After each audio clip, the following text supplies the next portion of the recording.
Jimmy Deenihan, North Kerry TD, Fine Gael Spokesman on tourism. You recently published a very comprehensive policy document that talks of tourism as a national priority. Tell us how Fine Gael will address the big challenge of turning the industry around when you get into government, as you expect to shortly. Well, we consulted widely within the industry, and the feedback we received, then we put it into this policy.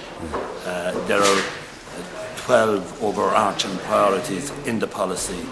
The first one really is looking at the structures that drive tourism in this country, and we feel that Tourism Ireland and Fáilte Island should at least share the same building, which we would refer to as Tourism House. This would be a kind of one-stop shop for both organisations. And also maybe the other representative organisations may in the future look at being included in this building as well, like ITIC, like the Irish Hotels Federation and other organisations. And you feel there are some synergies and cost efficiencies to be gained as a result of doing that? There are. It came back forcibly from the industry that there seems to be a disjoint between Fáilte Island and Tourism Ireland. Obviously there would be practical difficulties because they are two separate organisations, and people felt for the sake of tourism and for the overall, I suppose, selling of Ireland and marketing of Ireland, both at home and abroad, that they should work closer together. Yeah. Very good. Ireland and the tourism industry, of course, as we all know, has lost its competitiveness over a number of years, though some gains in recent times. Have you any plans to help aid the national economy and, as a consequence, the tourism industry to gain their competitiveness? Well, we do, and these have been clearly pointed out in our overall policy. For example, giving a PRSI exemption for workers under €355 for 3 years, and that has been very well received. Also reducing VAT from 13.5% to 12%. For hotel accommodation and for restaurants. Also reviewing and looking at the JLCs and also the EROs. I think it's very important that they should be reviewed. Indeed, a big issue with the industry, big issue for the industry. So well, that was very strong in the feedback.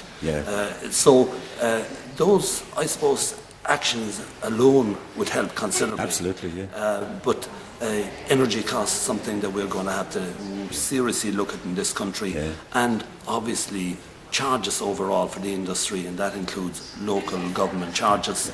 And generally speaking, this year all local governments where Fine Gael will have the majority were issued with instruction either to freeze or reduce the rates and charges, and that certainly seems to have happened. Okay. And finally, the industry is of the view, along with many other sectors indeed, Jimmy, that damage has been done to Ireland's reputation over the past few months and weeks. Have you plans to address that national reputational damage if you're elected?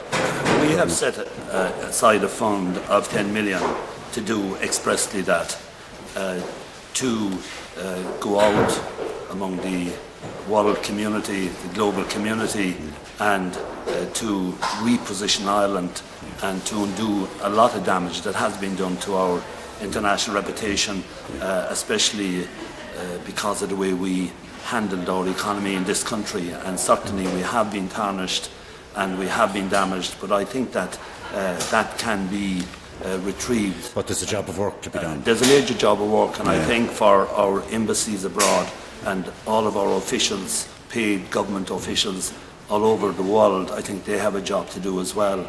And in our next Taoiseach, hopefully, in Linda Kenny, who was a Minister for Tourism, of course, he's very well connected in Europe and in the USA in particular, and I think that as Taoiseach that he can do a really important, I suppose, job in restoring that credibility that we had won over the years, and also in repositioning Ireland again as an exciting, young, well-run country. Sure. Well, great. Well, thank you for talking to us, Jimmy Deenihan, and in the first instance, very best of luck in North Kerry. I'm sure it won't be any great problem for you, but we look forward to seeing you back in the Dáil and look forward to developing tourism. You've been very good to the industry in the past, and we look forward to working with you in the future. Well, thanks, Eamon, and I will always continue my interest in tourism anyway.